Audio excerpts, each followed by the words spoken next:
Versailles की संधि दुनिया का सबसे अधिक टाइम जोन वाला क्षेत्र।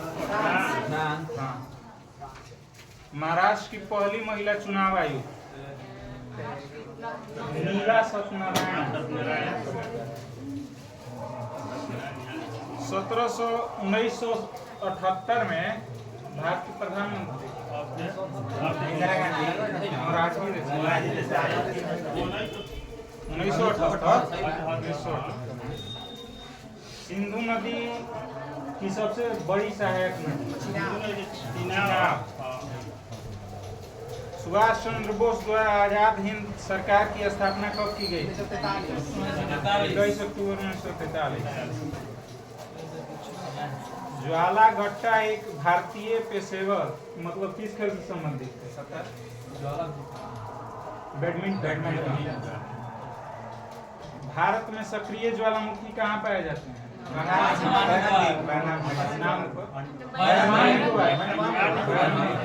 नारकोंडा। शैल नृत्य शैली किस राज्य से संबंधित है? छत्तीसगढ़। गिद्ध संरक्षण एवं प्रजनन केंद्र हरियाणा पिंजौर। दिल्ली में जमाता खान मस्जिद का निर्माण किसने करवाया था?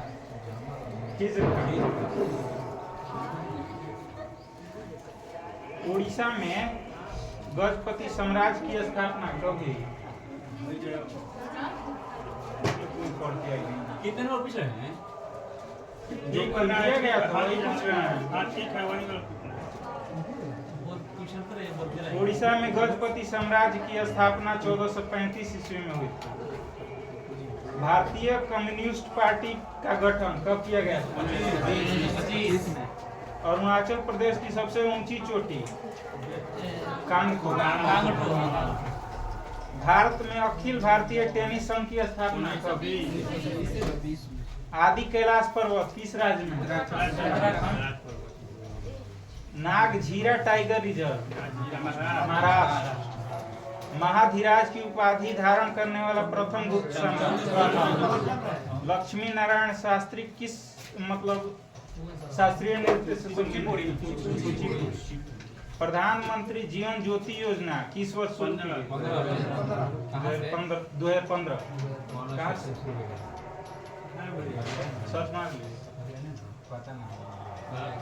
छत्तीसगढ़ का स्थापना दिवस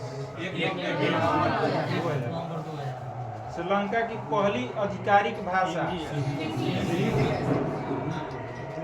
राजा आम्भी किस कहाँ के शासक थे? तक्षशिला के शासक राजा आम्भी। हिल पैलेस संग्रहालय कहाँ स्थित है? हिल पैलेस संग्रहालय कहाँ स्थित है? केरल। विंबलडन सबसे पुराना ग्रैंड स्लैम टेनिस टूर्नामेंट है। नगर निगमों की बैठक की अध्यक्षता करता है कौन? भारतीय जीवन बीमा निगम अधिनियम संसद द्वारा कब पारित किया गया? बम्बई। 1865 में ऑर्थर कॉफर्ड को बम्बई का पहला नगर नियुक्त मतलब आयुक्त घोषित किया गया। बॉम्बे में पहली सूती कपड़े की मिल की स्थापना कर दी गई थी 1854। तलाजा गुफाएं कहाँ स्थित हैं? किस राज्य में? गुजरात। केंद्रीय प्रदूषण नियंत्रण बोर्ड का गठन 1974 के अधिनियम के द्वारा किया गया। राजीव गांधी खेल रत्न पुरस्कार का नाम बदलकर क्या कर दिया? व्यष्टि अर्थशास्त्र के जनक किसे कहा जाता है? Alfred Marshall. स्वतंत्र अवध वंश की नींव किसने रखी थी? शहादत खान। यस बैंक की स्थापना किसने की? राणा कपूर। यस। थार के रेगिस्तान की सबसे लंबी नदी मीर जाफर को किस वर्ष में पुनः बंगाल के नवाब के रूप में प्रतिष्ठित 1764। बांग्लादेश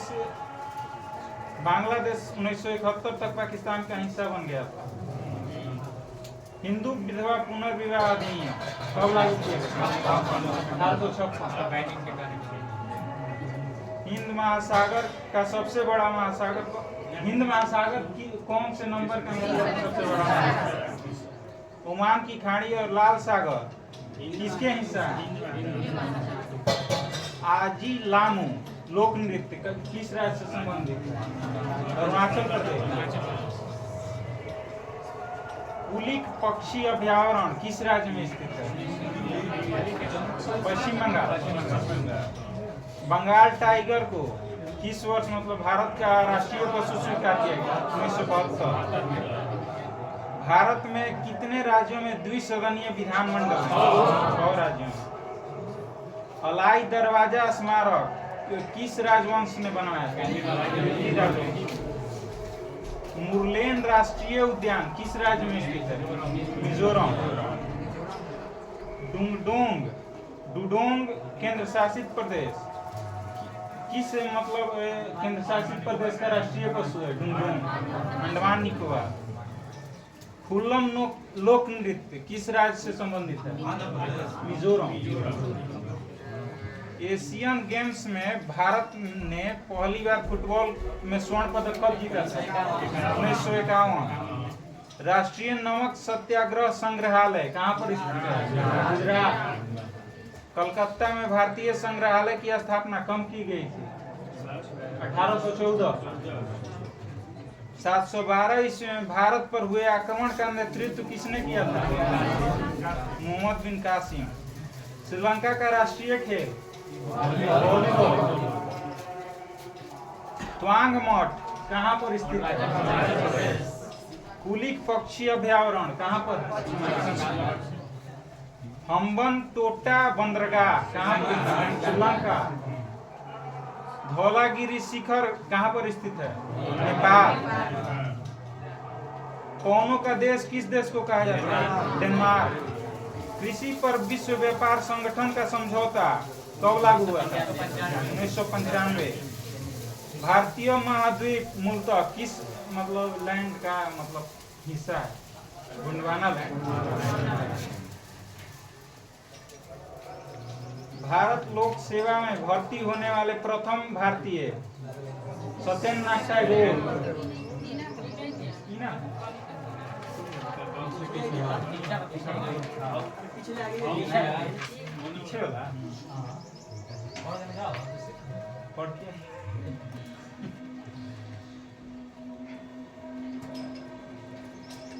भारत में अखिल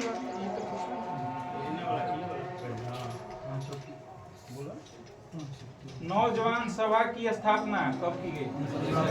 1926। हिंदू महासभा की स्थापना किसने और कब की थी? 1915 मदन मोहन मालवीय। इटली में एकीकरण के मुख्य बाधक कौन सा देश है? ऑस्ट्रिया। गैरिबाल्डी को मतलब क्या कहा जाता है? इटली के एकीकरण का तलवार। जापान का नागासाकी नगर कहाँ पर किस द्वीप पर स्थित है? 5 सागरों का पतन किसे कहा जाता है? मास्को। हंगरी को किस नाम से मतलब और जाना जाता है? गेहूं का स्टोर हाउस। क्षोभ मंडल की उत्तरी परत को क्या कहा जाता है? ट्रोपोस्फीयर। संताप मंडल की उत्तरी सीमा को क्या कहा जाता है? संताप मंडल की उत्तरी सीमा को स्ट्रेटोस्फीयर। चंद्रमा के लिए पलायन वेग का मान कितना होता है? 2.38 किलोमीटर पर सेकेंड। सर्वोच्च न्यायालय में प्रस्तावना को संविधान का अंग नहीं माना था किसने? 1960। सर्वोच्च न्यायालय में प्रस्तावना को संविधान का अंग किसने माना था? भारती बनाम केरल राजवीर जो 1973 में हुआ। अनुच्छेद 61 के एक क्या कहता है? महाभियोग लगाया जाता है राष्ट्रपति। ऋग्वेद की रचना किस काल में हुई? रानी लक्ष्मीबाई वीर गति को कब प्राप्त हुई थी? 17 जून 1858। सर सैयद अहमद खान ने कौन सा आंदोलन चलाया था? अलीगढ़ आंदोलन। शारदा सदन की स्थापना कब और किसने की थी? 1889 में रामाबाई ने की। बंदी जीवन पुस्तक के लेखक सचिंद्रनाथ सान्याल। हंटर कमीशन का गठन कब किया गया था? 1882। न्यूज़पेपर एक्ट कब पारित किया गया था? 1908। इंडियन प्रेस एक्ट कब पारित किया गया था? 1910। गांधी जी ने 17 अक्टूबर 1940 को महाराष्ट्र में व्यक्तिगत सत्याग्रह कहाँ शुरू किया गया? पवनार। हैदराबाद रियासत भारत की सबसे बड़ी रियासत है। नागालैंड भारत का 16वां राज्य कब बना? 1962। 1962।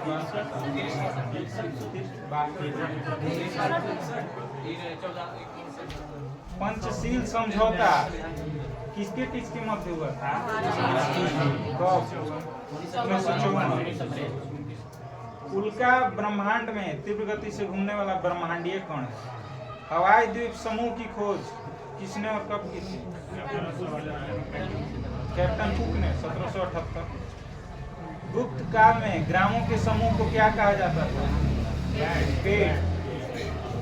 पाल वंश के संस्थापक किस धर्मपाल किस मतलब धर्म के अनुयायी थे? सेन वंश की राजधानी नदिया। मीराबाई मेड़ता के रतन सिंह राठौर की इकलौती पुत्री थी। मेड़ता की मेवाड़। मीराबाई का विवाह राणा संगा के पुत्र का क्या नाम? भोजराज। अकबर का काल हिंदी साहित्य का स्वर्ण काल कहा जाता है। मुगलों की सैन्य व्यवस्था कैसी थी? दशमलव प्रणाली। अकबर द्वितीय ने राम मोहन राय को राजा की उपाधि दी थी। वैदिक सभ्यता की जानकारी का प्रमुख स्रोत क्या है? वेद। वैदिक कालीन सभ्यता कैसी सभ्यता थी? ग्रामीण सभ्यता थी। महावीर के माता पिता किसके अनुयायी थे? बात सुना। लेट्स किल गांधी पुस्तक के लेखक कौन है? तुषार गांधी। विश्व वन्यजीव कोष की स्थापना कब की गई थी? 1961। फिजी की राजधानी यूरोपीय संघ की स्थापना कब की गई थी? 1992। यूरोपीय संघ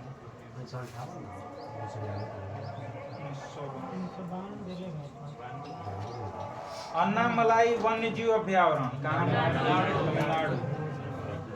महाभियोग संसद की एक कैसी न्यायिक प्रक्रिया है? अर्ध न्यायिक प्रक्रिया। कालीबंगा से नक्शीदार ईंटों की प्रयोग का साक्ष्य मिलता है। माई मदर पेंटिंग के मतलब किसने बनाया था? My mother painting Arvindnath Tagore. Rigveda में सोम का कितने बार उल्लेख है? देवी अहिल्याबाई होलकर हवाई अड्डा कहाँ पर स्थित है? लाल बहादुर शास्त्री हवाई अड्डा कहाँ है?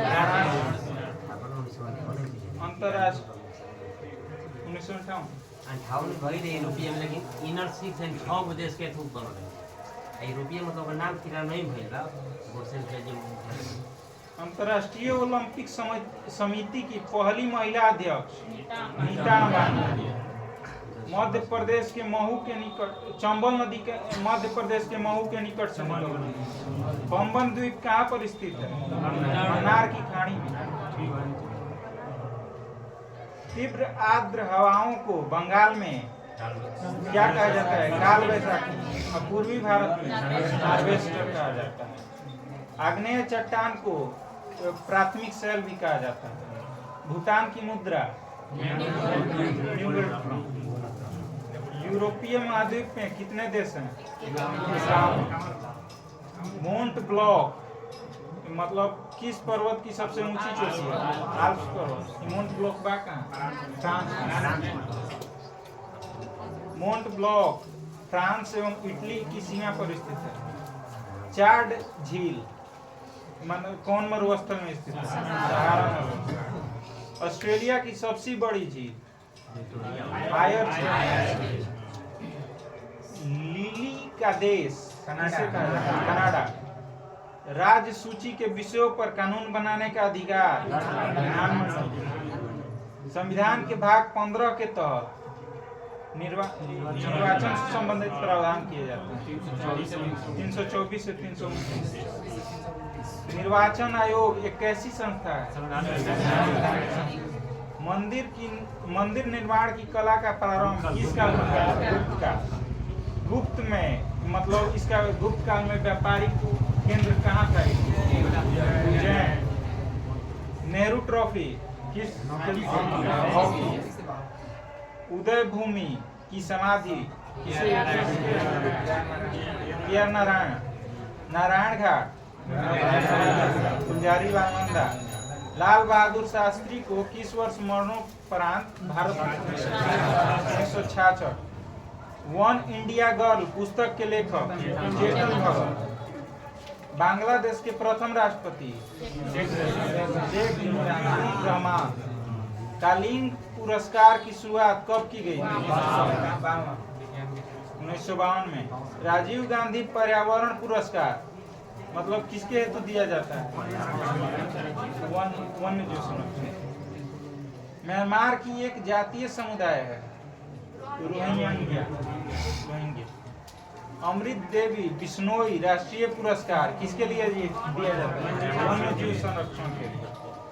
जिम्नास्ट दीपा कर्माकर का संबंध किस राज्य से? त्रिपुरा। हड़प्पाई स्थल सोर तुगई कहाँ पर स्थित है? अफगानिस्तान में।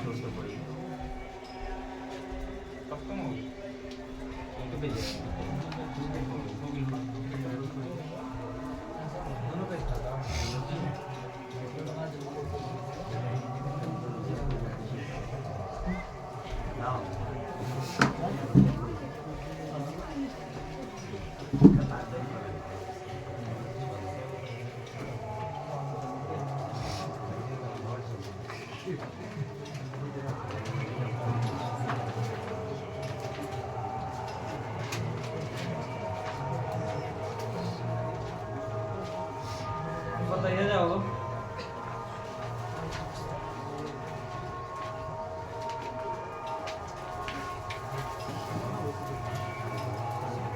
ताप के एसआई मात्रा का होला केल्विन आ द्रव्यमान के कह दी त केजी से किलोग्राम ओकरे के बोला जाला। आ ज्योति तीव्रता के कैंडल आ पदार्थ के परिमाण के बोलेगा तो ठीक है मोल। अब बोलेगा कि माइक्रो में मतलब 1 माइक्रो बराबर कितना होता है? 10 के पावर माइनस 6। डेसी कितना को बोला जाता है? 10 के पावर माइनस 1। डेसी बोलेगा तो 10 के पावर माइनस 1 और 10 के पावर माइनस 3 बोलेगा तो मिली। 3 ना मिली। 70 का तब माइनस 2 ठीक बाटे। विद्युत धारा कैसन राशि हटे? अदिश राशि। आ बल कैसन राशि हटे? सदिश। लेकिन दाब कह दी त अदिश ठीक बाटे। किसके अनुसार सूर्य जो है मतलब कि ग्रह जो है सूर्य के चारों ओर दीर्घ वृत्ताकार मार्ग पे चक्कर लगाता है। बहुत बढ़िया। केपलर के अनुसार हमने के पढ़ले रह जा अपेक्षित घनत्व के एसआई मात्रा का होला। हमने के पढ़ले ना कि अपेक्षित जहां शब्द लगा दिए हो जा न तो ओकर बीमा हो या न तो कोनो एसआई यूनिट हो ठीक बाटे। दूध के शुद्धता केकरा से मापा जाला? लैक्टोमीटर से ठीक बाटे। गामा किरण की खोज के कैले रहे हो? पॉल विलार्ड आ चुंबकीय विद्युत चुंबकीय तरंग के कितना परिसर पढ़ ले हमने के? 10 के पावर माइनस 14 से 10 के पावर 4 ठीक बाटे। दीर्घ रेडियो तरंग के खोज जी मार्कोनी ठीक बाटे। उष्मा के एसआई मात्रा का होला जूल आ ऊर्जा के कह दी तो जूल, कार्य के जूल ठीक बाटे। तापमापी के निर्माण के कैले रहे बहुत बढ़िया गैलीलियो। ठोस में उष्मा के संचरण किसके द्वारा होता है? चालन विधि द्वारा। वायुमंडल कह दी केकरा वजह से गर्म होला?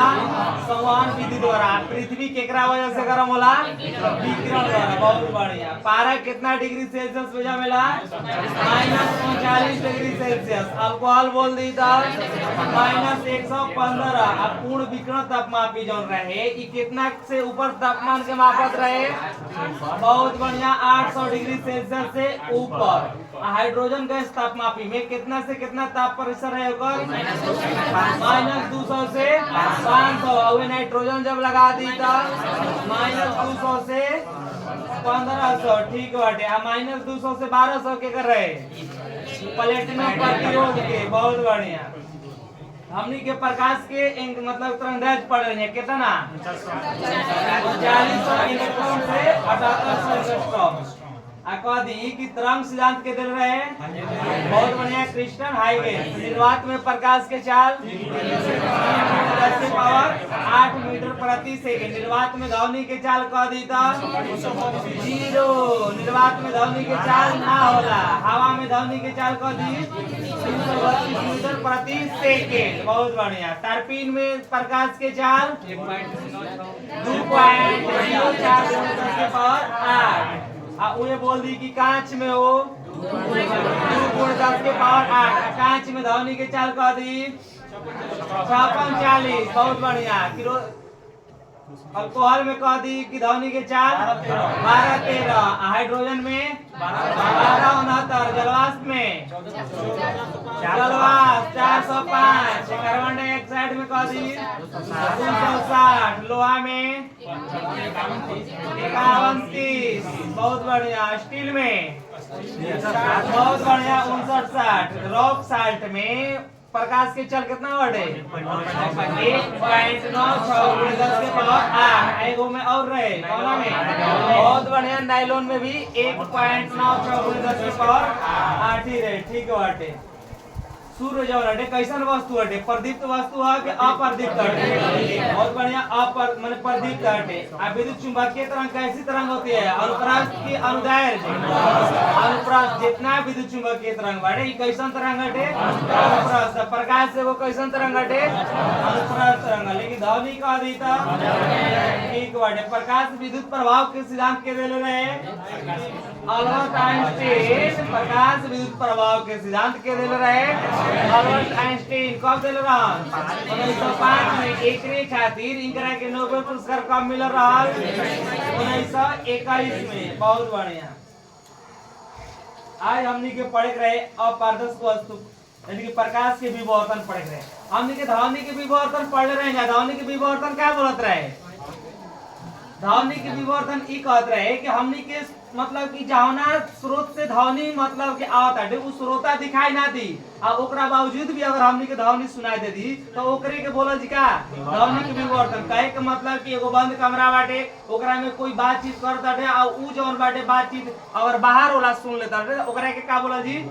ध्वनि के विवर्तन। यानी कि अपने पद से मुड़कर दूसरे ओर सुनाई देता है उसी को बोलेंगे ध्वनि के विवर्तन। लेकिन जब प्रकाश के विवर्तन के बात आ जी तो ओकरा के कब बोलल जी? प्रकाश के विवर्तन जब कौनो मतलब कि वस्तु से टकरा के ओकरा मतलब कि पीछे यानी कि जब परछाई ना बन पाई ओकर एकरे वजह से केकरा वजह से ना होला कह दी कि कोनो वस्तु के परछाई केकरा वजह से नहीं के बनत तो विवर्तन के वजह से। यानी कि जब कोनो प्रकाश वस्तु से टकरा के ओकर पीछे मुड़ के चल जाई तो ओकरे का हम का बोला जी? ध्वनि के प्रकाश के विवर्तन बोला जी। तो प्रकाश के विवर्तन कब संभव बाटे?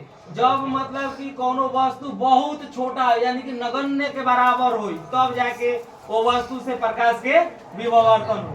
तो हमनी के आगे पढ़े के बाटे कि प्रकाश को अवरोध के किनारे पर थोड़ा मुड़कर उसकी छाया में प्रवेश करने की घटना को हम लोग क्या बोलेंगे? प्रकाश के विवर्तन बोलल जी। ठीक बाटे। प्रकाश के परिक्लम केकरा के बोलल जी हो? एकरा में पूरा नहीं दरका विवर्तन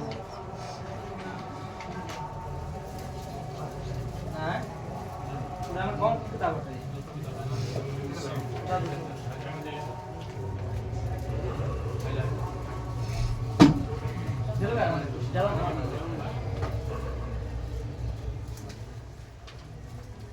यही सुना हमनी के प्रकाश के विवर्तन में वही चीज पढ़नी है कि कहो काल से पानी की व्यवस्था हो जाए टेंशन मत लो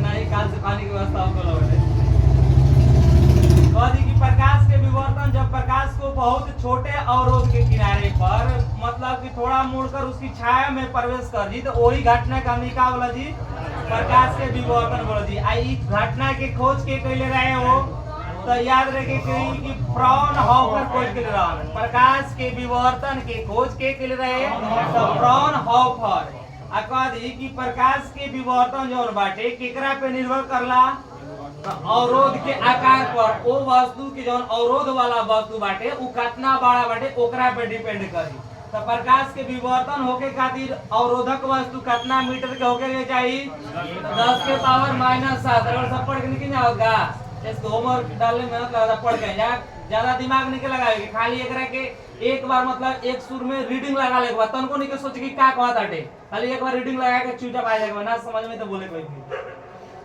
आगे प्रकाश के विवर्तन खातिर हमने के पढ़ ले कि अवरोधक कितना होके के चाहिए 10 के पावर -7 मीटर होके के चाहिए जौन कि हमने के इस सामान्य जीवन में संभव नहीं है यानी कि 10 के पावर -7 मीटर छोटा वस्तु हमने के नहीं किया देख सकत मतलब संभव ही नहीं है ठीक बाटे इसी कारण हम विवर्तन की घटना को नहीं देख पाते हैं लेकिन हमने के ध्वनि के विवर्तन की घटना अपन समाज में देखे नहीं जा लेकिन प्रकाश के कोनो विवर्तन घटना ना देखे के मिला परंतु दूरदर्शी में तारों के प्रतिबिंब तीक्ष्ण बिंदुओं की तरह बनकर स्पष्ट धब्बों की तरह होता है एकरे जेकरा कारण का होला मैंने प्रकाश के विवर्तन के कारण ये दिखाई देवेला प्रकाश के प्रकीर्णन केकरा के बोलल जी प्रकाश के प्रकीर्णन केकरा के बोलल जी जब प्रकाश किसी ऐसे माध्यम से गुजरता है जिसमें धूल तथा अन्य पदार्थों अत्यंत सूक्ष्म कण होते हैं हमनी के पता बाटे कि वायुमंडल में बहुत सारा धूल कण बाटे धूल कण जौन बाटे सूक्ष्म कण से मिलके बनल बाटे उहे जौन क्या करला कि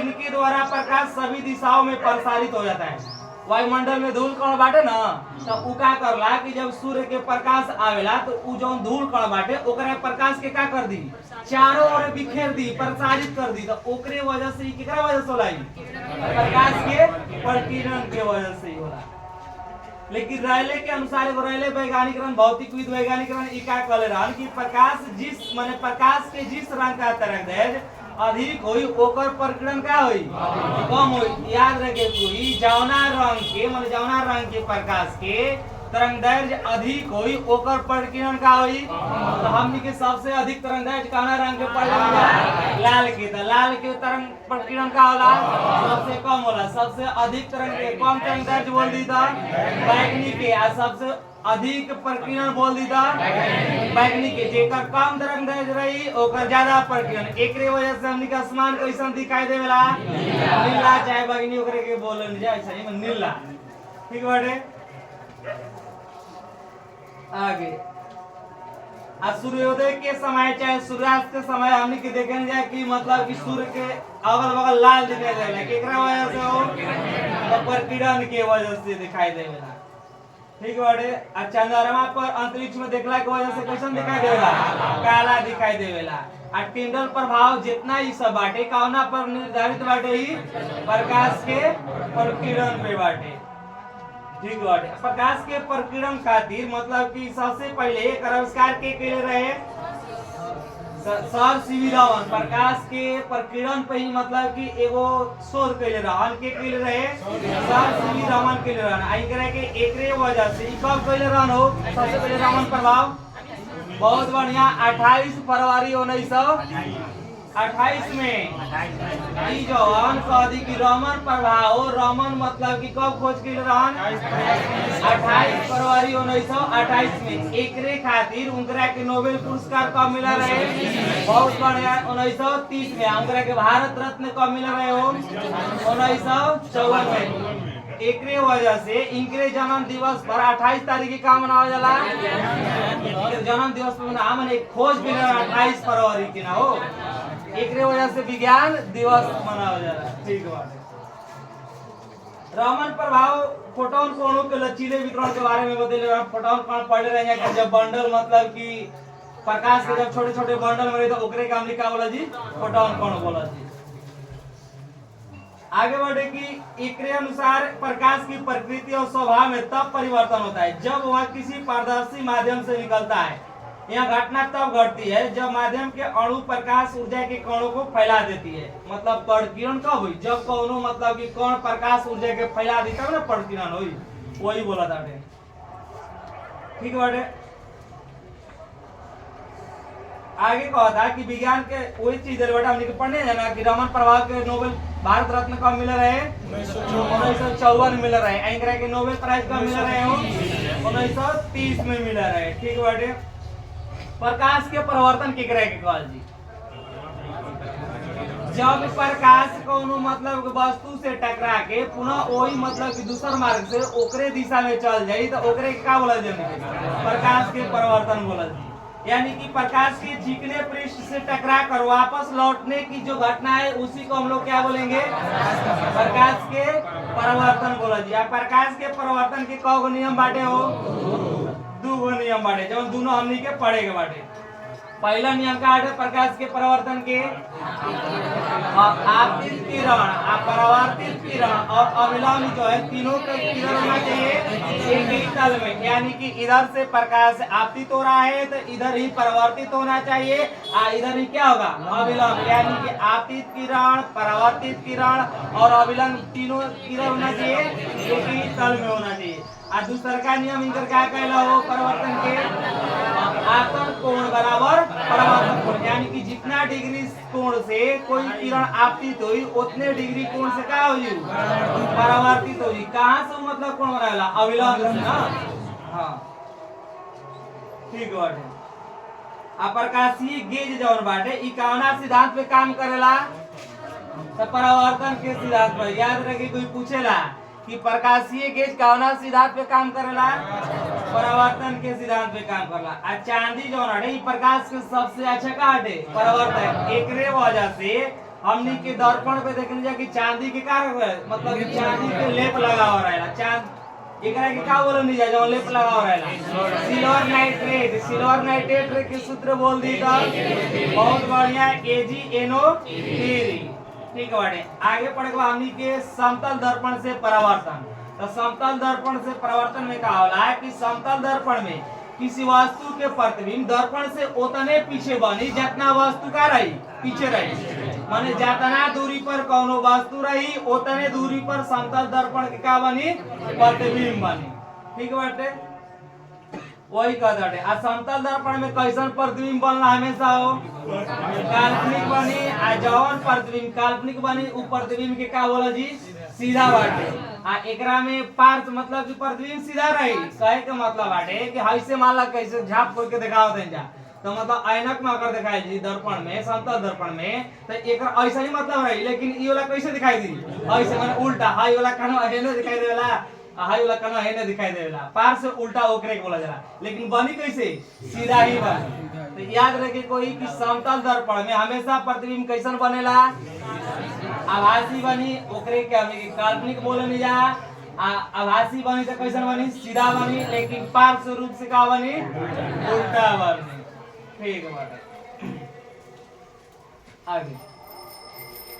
आगे लिखा है कि यदि कोनो मतलब कि कोई वस्तु बैठे आ भी चाल से समतल दर्पण की ओर जाता है ओकर प्रतिबिंब कितना चाल से ओने उससे मतलब दिखाई दी?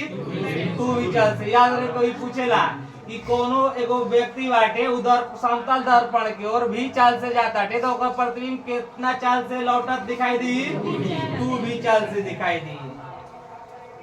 यदि आपतित किरण को नियत रखते हुए दर्पण को थीटा कोण से घुमा दिया जाए तो परावर्तित किरण कितना थीटा हो जाए? 2 थीटा। याद रखे कोई अगर हमनी के आपतित किरण के नियत रखत है जा आ समतल दर्पण के थीटा कोण से घुमा देते हैं या तो परावर्तित किरण कितना थीटा से घूम जाई?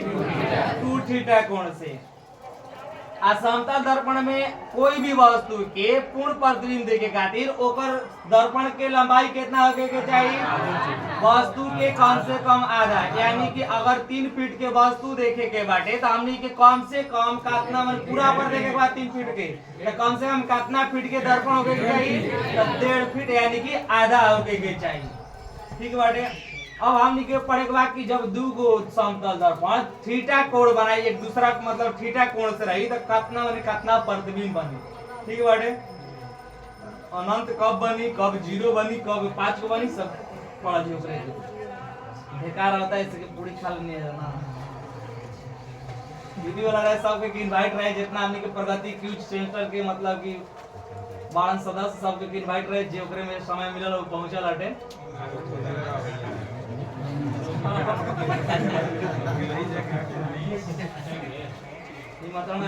आगे देखा जाए हमनी के पहले क्या केस बाटे कि जब मतलब कि थीटा का बाटे हो मतलब कि अच्छा जब मतलब कि कह दी कि कोनो दूगो समतल दर्पण बाटे और 90 डिग्री के कोण पे रखल बाटे दोनों के तो कितना बीच में कोण बनी हो? अरे सॉरी कगो मतलब कि प्रतिबिंब बनी? 3 गो बनी। चूंकि हमनी के पढ़ ले भाई जा कि दर्पण के प्रतिबिंब के संख्या निकाले खातिर फॉर्मूला कितना होला? 360 बटा में थीटा। याद रखे कोई कि कोनो मतलब कि दर्पण संख्या निकाले के बाटे दर्पण में प्रतिबिंब के संख्या तब 360 बाई थीटा। अगर 360 बाई थीटा बराबर सम संख्या आ जाता तो ओकरा में से हमनी क्या करनी जा? 1 घटा देवे जा। इससे कि दर्पण माने दर्पण में प्रतिबिंब के संख्या हमेशा क्या होके चाहिए? विषम होके के चाहिए। तो अगर उहे कह दी कि दर्पण दूगो दर्पण के बीच 45 डिग्री के कोण बनता तो कितना प्रतिबिंब संख्या हो जाएगी? 45 छक्का 360 होगा ना? 5 गो बनता। ठीक है भागा मार के देख लिया जा। अच्छा 45 8 360 होला तो 7 गो ना बनी? 7 गो बनी देख ले जा। इधर करे वाला चीज बाटे खाली एगो चीज याद रखे के बाटे कि 360 बटा में थीटा। अगर विषम आवता तो जस्ट के तक छोड़ दिया जी। अगर सम आवता तो ओकरा में क्या कर दिए जी? 1 घटा दिया जी। ई चीज याद रखे बा रटे के नहीं कि कगो बनी। ई चीज याद रखे बा। दूसरा चीज ये कहता है कि विषम रहे तो उतने छोड़ दिया जी। तीसरा जगह क्या कहता है कि यदि 360 बटा में थीटा एक विषम संख्या हो और वस्तु दोनों दर्पण के बीच के कोण के समद्विभाजक पर रखी हो तो प्रतिबिंब के संख्या कितना हो जाएगी? 360 बटा में थीटा माइनस 1। वही चीज बाटे ठीक ना? वही चीज बाटे। अगर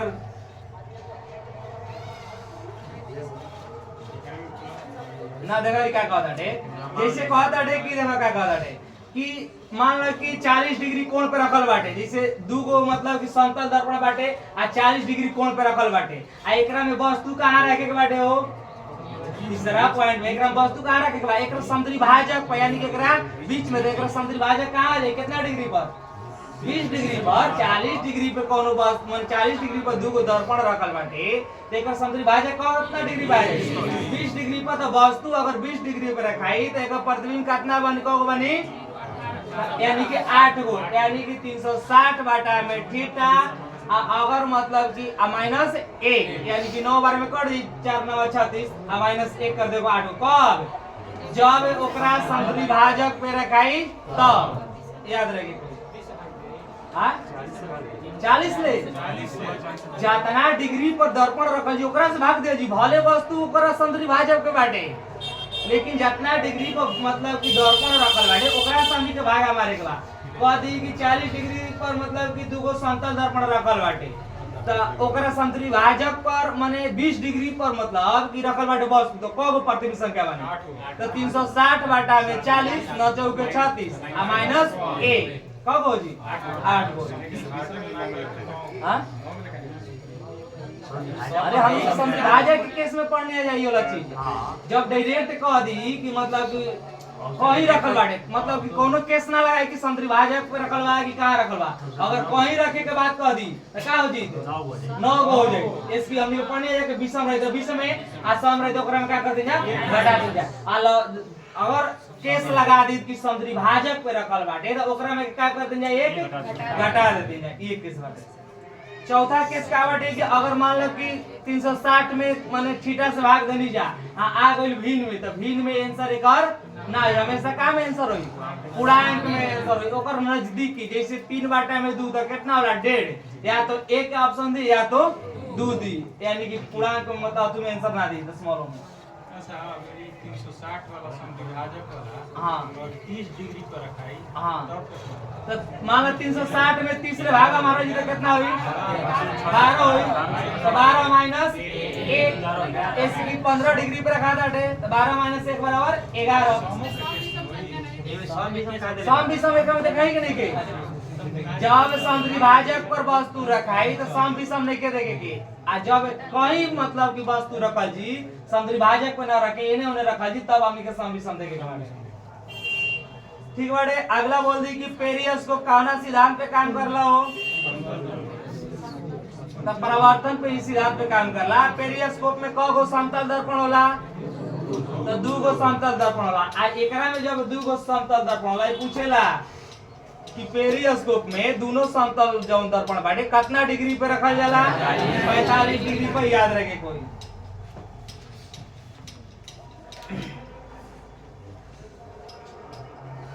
गोलीय दर्पण से परावर्तन देखा था। गोलीय दर्पण केकरा के बोला जाला एगो ऐसा दर्पण होके जौन की गोल होके ओकरे के गोलीय दर्पण बोला छी। तो गोलीय दर्पण 2 टाइप के पढ़ लेबे जानी एगो बाटे अवतल दर्पण आ एगो बाटे उत्तल दर्पण। तो अवतल दर्पण केकरा के बोला जी जौना के सतह माने परावर्तक सतह धसल होई ओकरे के का बोला जी अवतल आ जौना के परावर्तक सतह उठल होई ओकरा के उत्तल।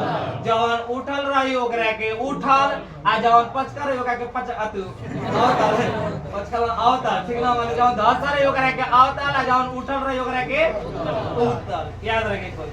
तो अवतल दर्पण के उपयोग कहाँ होला तो हाँ दाढ़ी बनावे में यानी कि बॉडी फोकस दूरी वाला अवतल दर्पण के उपयोग दाढ़ी बनावे में मोला हजामती में आँख कान नाक दांत अगर जांच करवावे जाए हॉस्पिटल में ओकरा में भी कौन दर्पण के प्रयोग होई अवतल दर्पण के होई।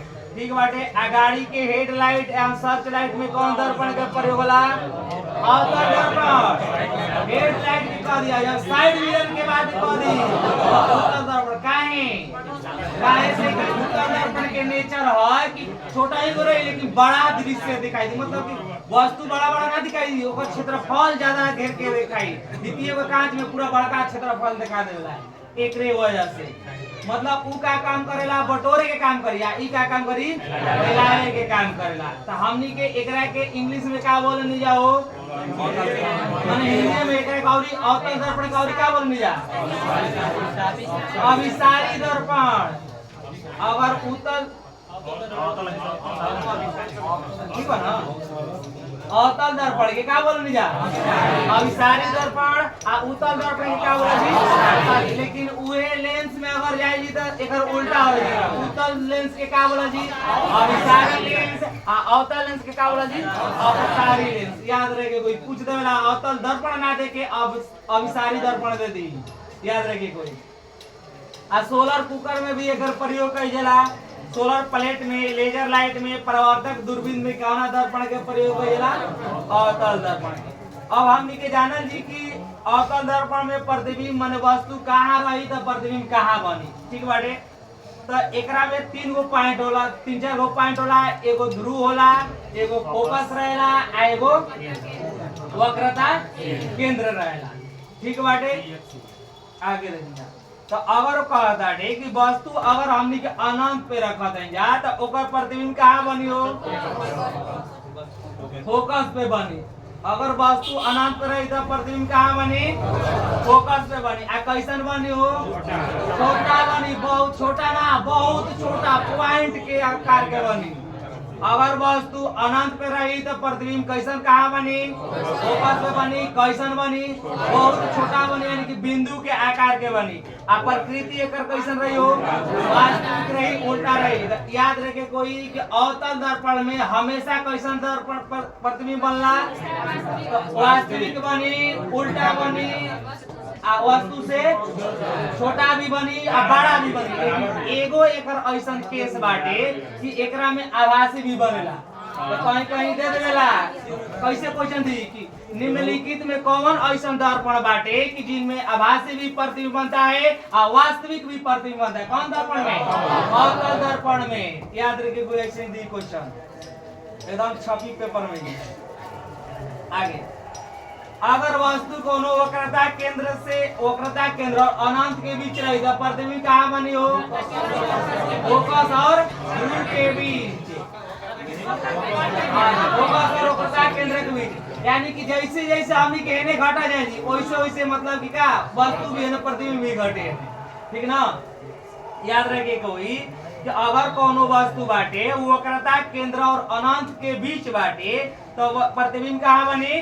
फोकस और वक्रता केंद्र के बीच बनी। कैसन बनी? छोटा बनी।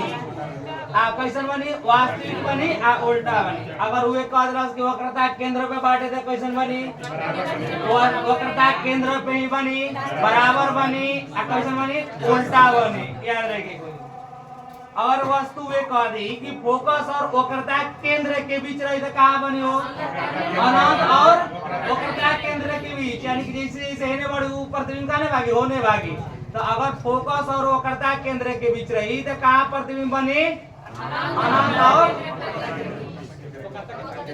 वक्रता केंद्र के, अनंत और वक्रता केंद्र के बीच, ठीक बाटे। आ कैसन बनी? बड़ा बनी, उल्टा बनी, वास्तविक बनी। हाँ, ओकरे का हमनी को वास्तविक केंद्र से परे भी बोला जाला। यानी कि वक्रता केंद्र चाहे वास्तविक केंद्र कोनो मतलब कि गोला के केंद्र कौन हटे? माने गोलीय दर्पण केंद्र केकरा के बोला जी? जी के ही बोला जी, केंद्र बोला जी। एगो केंद्र के उ काम करत रहे, ठीक बाटे। अगर फोकस पे कह दी कि वस्तु बाटे तो प्रतिबिंब कहाँ बनी? अनंत पे बनी। वस्तु से कहाँ बनी? बड़ा बनी, बहुत बड़ा बनी। अनंत पे रखत रहे तो मतलब कि फोकस पे बनत रहे आ बहुत छोटा बनत रहे बिंदु का आ वे जब फोकस पे रखल दी कहाँ बनी? अनंत पे बनी। कैसन बनी? बहुत बड़ा बनी, उल्टा बनी, वास्तविक बनी। आ एगो अवतल दर्पण में एगो केस बाटे। कौन केस बाटे हो? तो फोकस और ध्रुव के बीच। ई केस याद रखे कोई कि जब वस्तु फोकस और ध्रुव के बीच रही तो प्रतिबिंब कहाँ बनी? दर्पण के पीछे। कैसन बनी हो? तो बड़ा बनी, आभासी बनी, सीधा बनी। उत्तल दर्पण पढ़ने जा कि जौना के परावर्तक सतह उठल रही ओकरा के उत्तल दर्पण बोला जी। आ उत्तल दर्पण में माने हर दशा में प्रतिबिंब कहाँ बनेला? दर्पण के पीछे। याद रखे कोई कि अवतल दर्पण में पढ़ने जाए कि हर मतलब की दशा में अवतल दर्पण के आगे बनला, खाली एगो दशा में पीछे बनत रहे। लेकिन उत्तल दर्पण में हर दशा में वस्तु कहीं रखल जी। वस्तु तो उत्तल दर्पण दुए चीज के बीच रखा जाला। कहाँ? वक्रता केंद्र और फोकस के बीच रखा जाला। तो हमेशा प्रतिबिंब कहाँ बनी? दर्पण के पीछे बनी, ठीक बाटे। आभासी बनीला, एकरा में छोटा बनेला। कैसन जब आभासी बनी तो कहाँ बनी? सीधा बनी। आ उत्तल दर्पण के उपयोग कहाँ कहाँ होला हो? ठीक बाटे। एक गाड़ी चालक के सीट के पीछे जो लागेला साइड मिरर में, हाँ। आ सोडियम परावर्तक लैंप में भी कईल जाला। सोडियम परावर्तक लैंप में कौना दर्पण के प्रयोग होला? कौन ऐसा एग्जांपल होला कि जौन हमनी के देखले नहीं। मान ला बहुत आदमी सोडियम लैंप नहीं कर देखले तो जौन चीज समझ में ना आवेला दिमाग पे प्रेशर नहीं लेकिन रट लेवे को फटाक से। इसकी दिमाग इतना हमनी के ज्यादा नहीं के रट लेवे बाटे।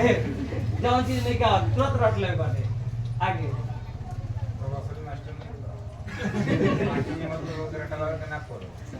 समझे लगा जी ना तो समझते रह जी नौकरी होना लगी, ठीक ना।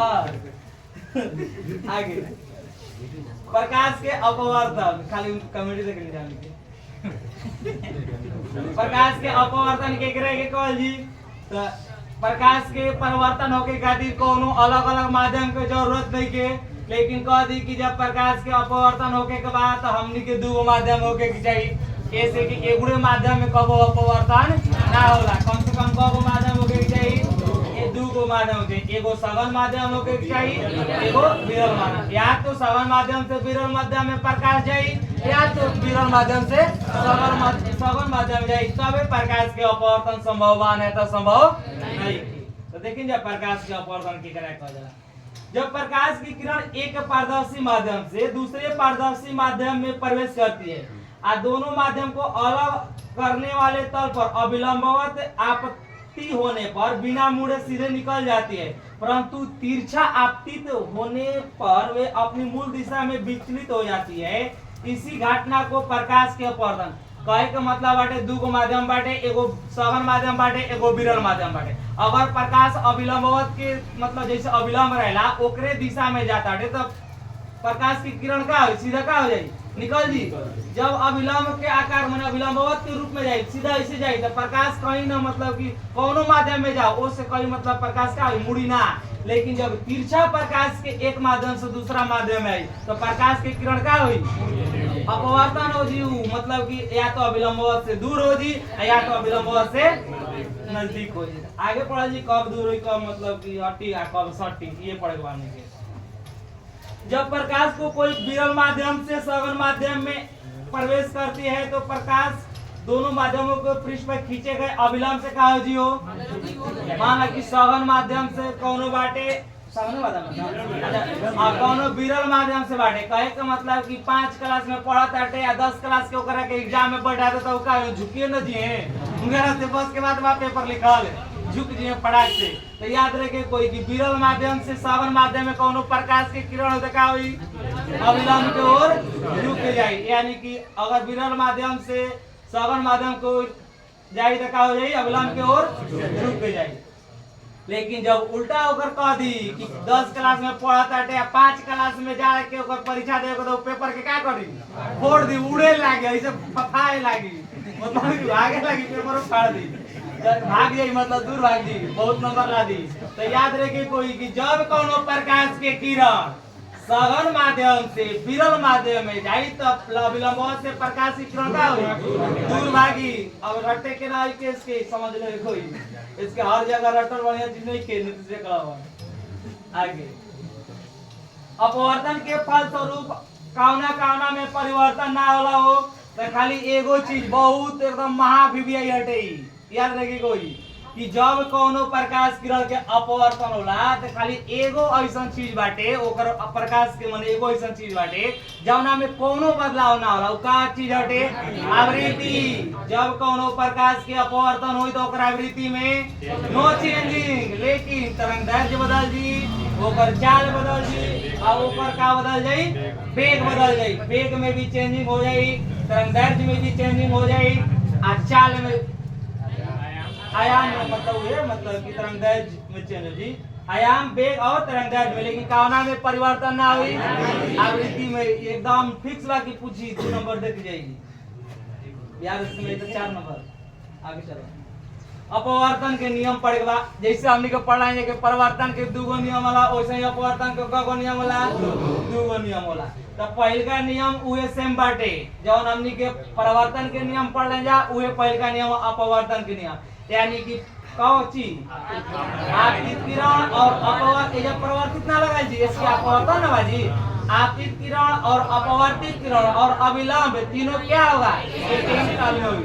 दूसरा एक नियम का बाटे कि नहीं दू इसके हमनी के पता बाटे कि अपवर्तन खातिर कगो माध्यम चाहिए 2 गो माध्यम चाहिए, जबकि नहीं 2 माध्यम के आपतन कोण की जाए परिवर्तन कोण की जाए के अनुपात एक नियतांक रही एकरे का हमनी का बोला जी एकरे का हमनी के अपवर्तन के दूसरा नियम अपवर्तन के दूसरा नियम के कहला स्नेल के नियम ई ना कि स्नेल के नियम बाटे कि हो सकता है स्नेल के नियम दूसरा होई, लेकिन कह दी कौन अपवर्तन के नियम के स्नेल के नियम कहा जाला अपवर्तन के दूसरा नियम के स्नेल के नियम कहा जाला। आगे प्रकाश के अपवर्तन नियम की खोज के लिए बहुत बढ़िया क्वेश्चन बाटे हमनी के पढ़ना है प्रकाश के प्रकीर्णन के खोज का पढ़ने है पिछवा नहीं प्रकाश के अपवर्तन विवर्तन के खोज पढ़ने है के पहले रहे बहुत बढ़िया कैसे हो फ्राउनहोफर पढ़ने जा फ्राउनहोफर, लेकिन कह दी कि प्रकाश के परिवर्तन के नियम के दिल रहे बताओ जाओ प्रकाश के अपवर्तन के अरे प्रकाश के हमनी का स्नेल का पढ़ने जा सारा नियम दिले ना रहा। हाँ मतलब दूसरा नियम का स्नेल के नियम भी कहल जाला, लेकिन कह दी कि प्रकाश के अपवर्तन के नियम के सिद्धांत के ले रहे माने ओकर खोज के ले रहे त बिलेबोर्ड का हो बिलेबोर्ड स्नेलवान कहले रहा, ठीक ना। इंग्रे के बिलेबोर्ड स्नेलियस बोला जाला, ठीक बाटे नहीं के तो यार नया ले ले। हां बिलेबोर्ड स्नेल याद रखिए, बिलेबोर्ड स्नेलवान कहले रहा। आ किसी माध्यम के अपवर्तनांक भिन्न भिन्न रंग का भिन्न भिन्न होई। हमनी के पढ़ने आया है कि कोई भी माध्यम के अपवर्तनांक बाटे तो अलग अलग पता बना कि हमनी के अलग अलग अपवर्तनांक होला, माध्यम के अलग अलग रंग के अलग अलग अपवर्तनांक होई। जवना रंग के अलग अपवर्तनांक बा ओकर रंग अलग होई, सब रंग के तो रंग एगो ना होला, ओकर अपवर्तनांक भी अलग रहेला।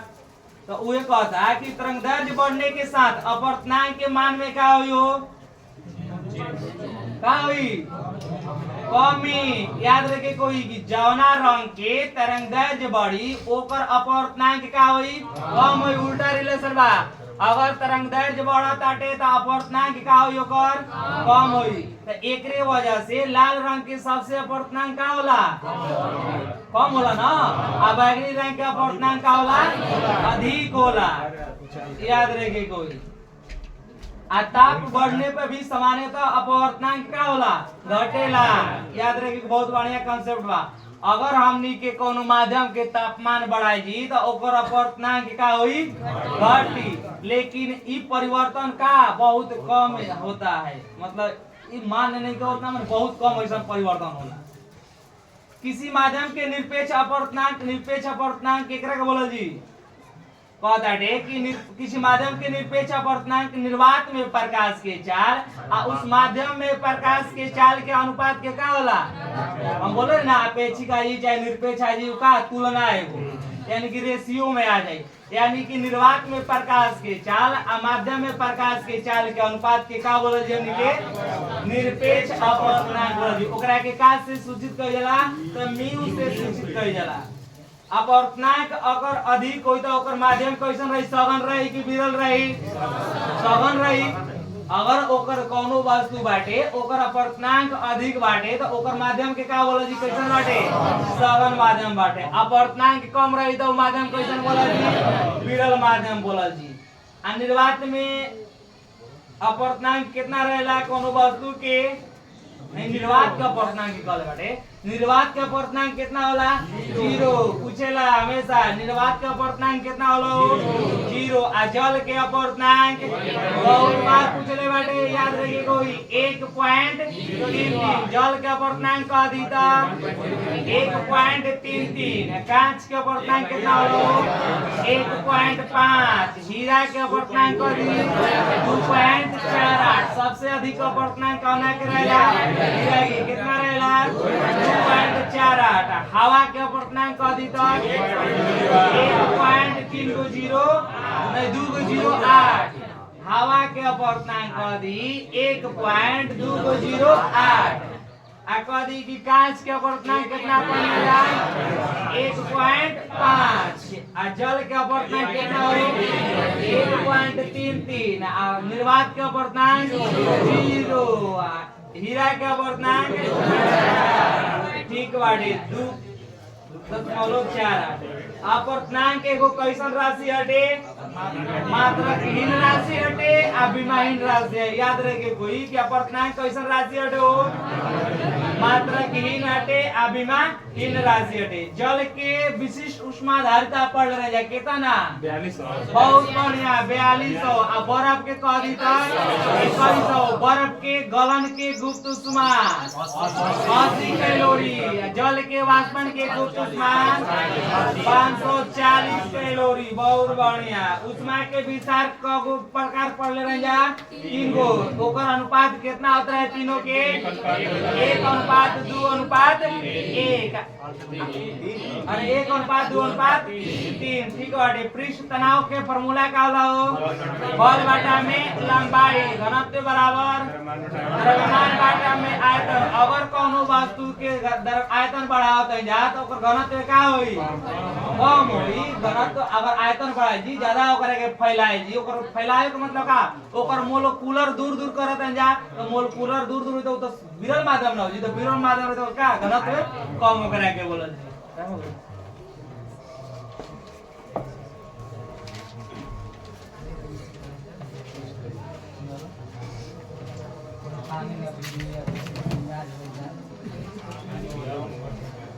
कितना दिन मिलल दिखा के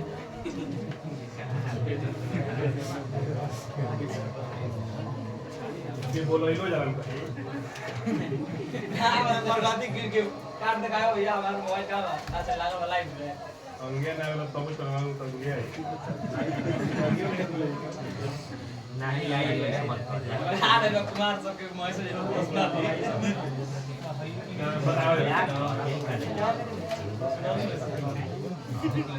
आगे चलिए सुनिए आगे जैविक खेती करने वाला भारत के प्रथम राज्य कौन रहे? सिक्किम। कब के लिए रहे? 16। गुआर गोंद में प्रथम राज्य कौन रहे? राजस्थान। कॉफी एवं सुपारी में कौन राज्य रहे? कर्नाटक। रबर में कही तो केरल। मसाला में मध्य प्रदेश। दाल में कही तो मध्य प्रदेश। एक अरहर के कौन नाम से जाना जाता है? अरहर के तूर कहल जाला ओकरा के लाल चना या पिजन पी, लाल चना या पिजन पी के भी नाम से जाना जाता है। अब विश्व में लंबे रेशे के कपास का सबसे बड़ा उत्पादक एवं निर्यातक देश कौन है? अमेरिका रहे। अन्न भंडारण करते समय दानों में नमी कितना % से कम होना चाहिए? 10% से कम। आगे बताओ कि धान के उत्पत्ति कहाँ से हुई रहे? भारत से इंडोनेशिया। मूंग कही तो भारत। मसूर कही तो चीन। आलू कही तो पेरू। टमाटर कही तो मैक्सिको। राष्ट्रीय कॉफी अनुसंधान संस्थान कहाँ रहे?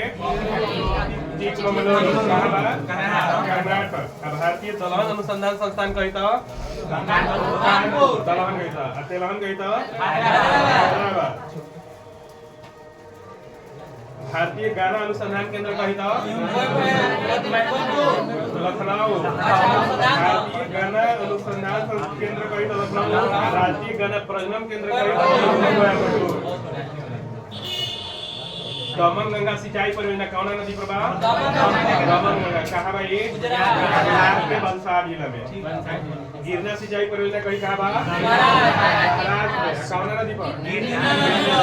पामर सिंचाई परियोजना कौन नदी पर बा? पामर नदी पर केरल। इंदिरा गांधी नहर को किस नदी से जल मिलता है? सतलज। आगे बताओ कि राष्ट्रीय जल संसाधन परिषद के गठन कब के लिए रहे? 1983। एक अध्यक्ष के होला प्रधानमंत्री या उपाध्यक्ष के होला केंद्रीय जल संसाधन मंत्री। आज हमने के पढ़ेगा भारत की प्राकृतिक वनस्पति के बारे में।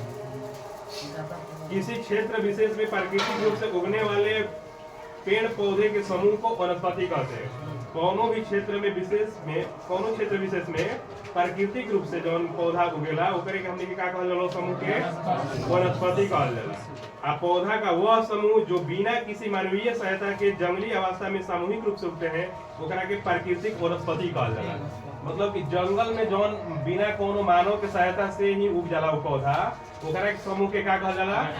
तो ओकरा के प्राकृतिक वनस्पति कहल जाला। यानी प्रकृति के देन ओकरा कहल जाला। ओकरा में मानव के कोनो सहायता ना होला। वह वनस्पति जो मानवीय हस्तक्षेप के बिना अपने आप पैदा होती है तथा जिस पर लंबे समय तक किसी भी प्रकार का मानवीय हस्तक्षेप नहीं होता है ओकरा क्या कहल जाला? अक्षत वनस्पति कहल जाला। मतलब कि अक्षत वनस्पति केकरा कहल जाला? जो बिना मानवीय सहायता से हुई और ओकरा पर लंबा समय तक मतलब कि बड़ा भी हो जाए तब पर भी कोनो मानव के ओकरा में हस्तक्षेप ना होई ओकरा क्या कहल जाला? अक्षत वनस्पति। आ प्राकृतिक वनस्पति कही तो वो भी बिना मतलब कि मानव की सहायता से उत्पत्ति होला ओकर भी। ई रहे अक्षत में का रहे कि लंबा समय तक मानव कोनो संपर्क में ना आए। एकरा मतलब कि भारत की प्राकृतिक वनस्पति को निम्न वर्ग में बांटल गइल बा। तो पहला हमनी के पढ़ेगा उष्णकटिबंधीय सदा हरित वर्ग। पहला हमनी के पढ़ेगा उष्णकटिबंधीय सदा हरित वर्ग। तो 200 सेंटीमीटर से अधिक वार्षिक वर्षा वार्षिक वर्षा मतलब का भइल एक साल। तो एक साल में 200 सेंटीमीटर से अधिक वर्षा हुई कौना सदाहरित वन में, सदाहरित वन में एक साल में 200 सेंटीमीटर से अधिक वर्षा हुई। औसत वार्षिक तापमान कितना रहे 22 डिग्री सेल्सियस से अधिक होने वाले क्षेत्र में ये वन मिलेला। मतलब कि एक वार्षिक वर्षा कही एकरा में तो 200 सेंटीमीटर से अधिक होला, औसत वर्षा कही तो 22 डिग्री सेल्सियस। औसत वार्षिक तापमान कही कितना होगा चाहिए 22 डिग्री सेल्सियस से अधिक वाले क्षेत्र में वन मिलेगा। कौन वन?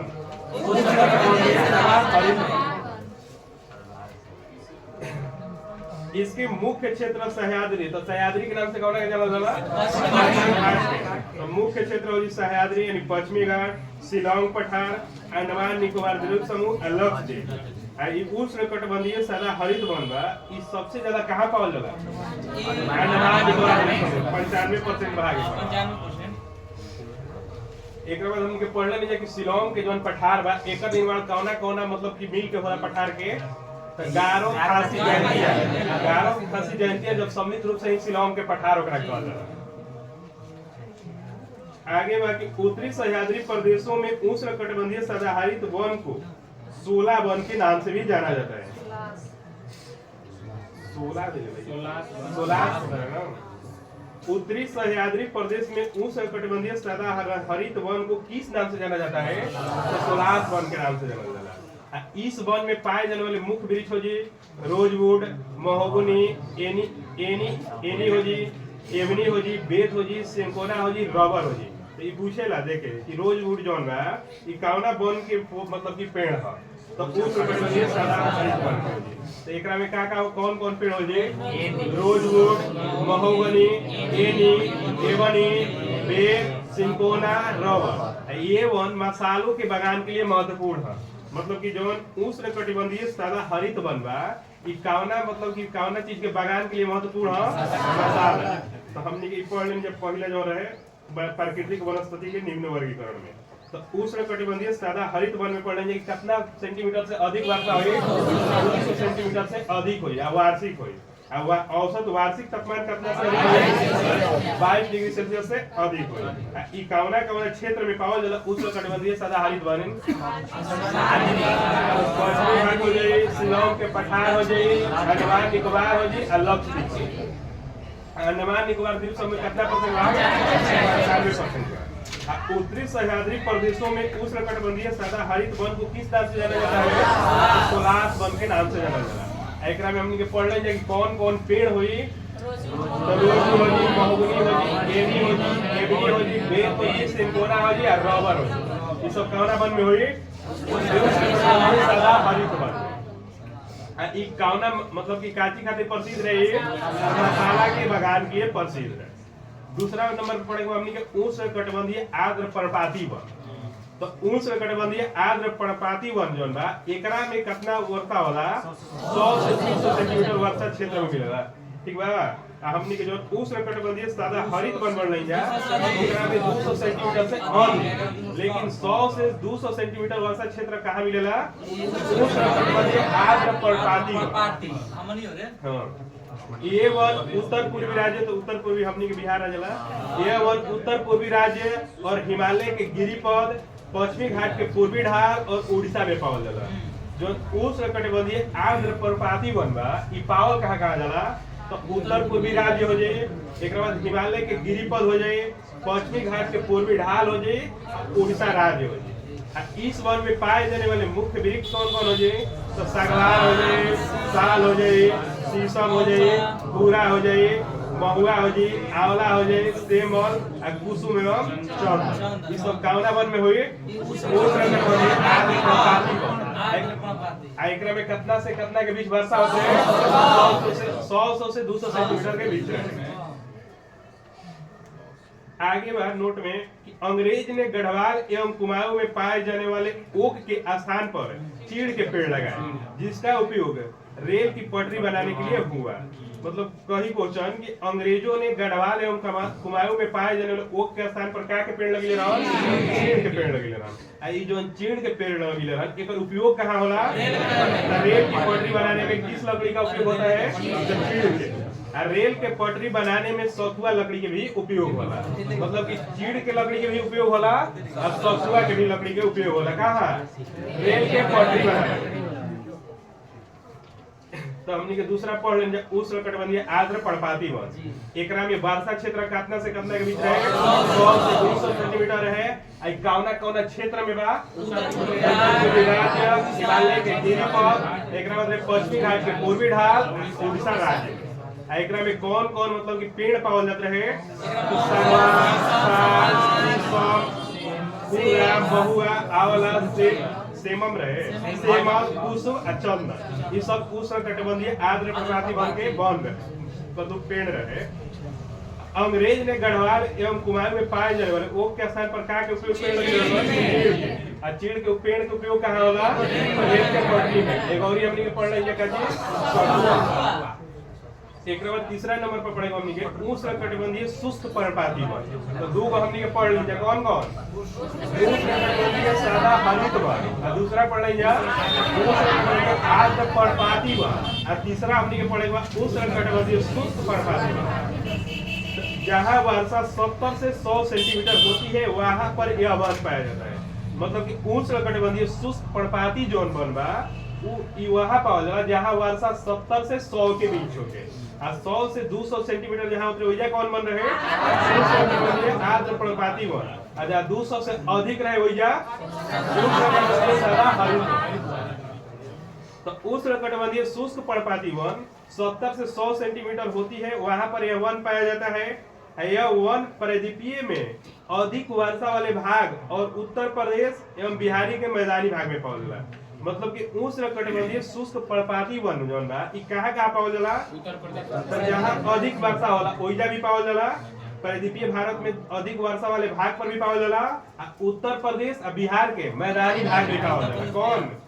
उष्णकटिबंधीय शुष्क पर्णपाती वन।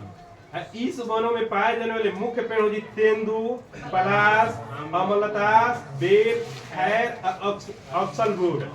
तो ये सब होती। तो तेंदू के पत्ता के उपयोग का में की जला? आज और एगौरी जिले में खैर एक कहाँ? काथा पान में लगावल जाला लाल कलर के होला उसे। तो बीड़ी के बनाए में कही तो तेंदू के पत्ता होला। आ खैर के जौन उपयोग होला उ काथा में होला। तो जौन तेंदू, पलाश, अम्लतास, बेल, खैर और अक्सलवुड ये सब कौना वन के पेड़ ह? उष्णकटिबंधीय शुष्क पर्णपाती वन के। और उष्णकटिबंधीय शुष्क पर्णपाती वन जौन बा एकरा में वर्षा कितना होत रहे? कौना क्षेत्र में पावल जाता है? उत्तर प्रदेश और बिहार के मैदानी भाग और परिद्वीपीय में जहाँ अधिक वर्षा हुई वही जा। एकरा में का के पेड़ रहे? तेंदू, पलाश, अमलतास, बेल, खैर और अक्सलवुड। काथा बनाए में कहीं कौना के उपयोग होला? खैर के। और बीड़ी में कहीं तो तेंदू के पत्ता। एक बाद चौथा नंबर पर पड़ेगा हमनी के उष्णकटिबंधीय कांटेदार वन। उष्णकटिबंधीय कांटेदार वन। तो एजा जोन बा 60 सेंटीमीटर से कम वर्षा वाले क्षेत्र में ये वन पावल जाला। 50% ठीक है। उष्णकटिबंधीय कांटेदार वन कही ई कहाँ पावल जाला? तो 50 सेंटीमीटर से कम वर्षा वाला जगह पर पावल जाला। कौन वन? उष्णकटिबंधीय कांटेदार वन। जौन 70 से 100 रहे शुष्क रहे पर्णपाती वन। 100 से 200 रहे जो 200 से अधिक रहे उष्णकटिबंधीय सादा हरित वन। उष्णकटिबंधीय कांटेदार वन कही तो 50 सेंटीमीटर से कम। ई कहा मतलब कि ई जोन वन में कौना क्षेत्र में पावल जाला? तो दक्षिण पश्चिमी पंजाब हो जाए, हरियाणा हो जाए, राजस्थान हो जाए, गुजरात हो जाए, मध्य प्रदेश हो जाए और उत्तर प्रदेश के अर्ध शुष्क क्षेत्र में पावल जाए। तो जोन उष्णकटिबंधीय कांटेदार वन बा ई दक्षिण पश्चिमी पंजाब हो जाए, हरियाणा हो जाए, राजस्थान, गुजरात, मध्य प्रदेश, उत्तर प्रदेश में अर्ध शुष्क क्षेत्र में पावल जाला। कौन वन? उष्णकटिबंधीय कांटेदार वन। आगे बाकी इन वनों में पौधों लगभग पूरे वर्ष पर्ण रहित रहते हैं और झाड़ियों जैसे लगते हैं। जौन भी उष्णकटिबंधीय कांटेदार वन में जौन भी पौधा होला उ सालों भर पर्ण रहित होला। मतलब कि पर्ण तो पत्ती ना होला ओकरा पर आ झाड़ी जैसा लगेला। झाड़ी जैसा रहता। और हरित मतलब कलरोफिल ना होला हो। पर्ण हरित मतलब पत्ती हरियर डाले तो ना रही। पत्ती डाले तो क्लोरोफिल कहां से हरियर ना रही माने उहे चीज दूसरे कलर है करी, हरियर ना रही। एकरा में एगो अथु पावल जाला क्यूटीन पावल जाला जौन की क्यूटीन का होला ना कि ज्यादा दिन तक पानी के सेव करके रहेला ओहनी में अब जौन बताइए ना कांटा के रूप धारण कर लेला। हां अब उ कांटेदार होला और उ पानी अवशोषित कर लेला हाँ। अब उ ज्यादा दिन तक मतलब ही रखेला ना ये तब उष्णकटिबंधीय जौन कांटेदार वन रहे ई कितना सेंटीमीटर से कम वर्षा वाला क्षेत्र में पावल जाला 50 सेंटीमीटर से कम ई कौना कौना मतलब कि क्षेत्र में विस्तार रहे कर हरियाणा राजस्थान गुजरात मध्य प्रदेश उत्तर प्रदेश के अर्ध शुष्क क्षेत्र में ई लगभग पूरा वर्ष किसान होला पर्णरहित होला यानी क्लोरोफिल ना होला आ झाड़ी जैसा लागी इन वनों में हो जी बबूल हो जी हमनी के बेर हो जाए खजूर हो जी खैर हो जाए नीम हो जाए खेजड़ी हो जाए और पलाश आदि हो जाए तो उष्णकटिबंधीय कांटेदार वन में कौन है जी तो बबूल हो जाए बेर हो जाए खजूर हो जाए खैर हो जाए नीम हो जाए खेजड़ी या पलाश इन पेड़ों के नीचे 2 मीटर लंबी गुछ घास उगती है मतलब कि उष्णकटिबंधीय कांटेदार वन में जितना भी पेड़ आवेला ओकरा पेड़ के नीचे कितना मीटर लंबा गुछ घास होला 2 मीटर लंबी गुछ घास नमी उगती बनाए है रखे खातिर। हां नमी बनाए खातिर। 5वां नंबर पर हमनी के पढ़ेगा पर्वतीय वन।